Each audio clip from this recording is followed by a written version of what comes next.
Install Android 10 on Cubot J3 via AOSP GSI Treble ROM. Please check the description for important notes and all the download links.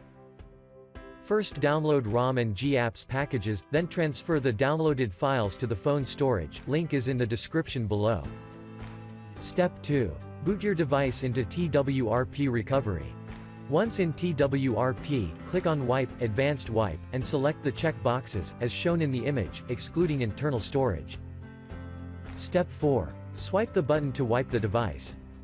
Step 5. Go back to the recovery main screen, and tap on the Install button. Step 6. Navigate to the storage, and select the GSI ROM file. Step 7. Finally, swipe the button on the screen, to install ROM file. Step 9. After GApps flashing completes, select Wipe Cache and Dalvik from bottom left side of screen, and swipe to wipe. Step 10. When the flashing process is complete, hit Reboot System. That's it, you have successfully installed the ROM on your device.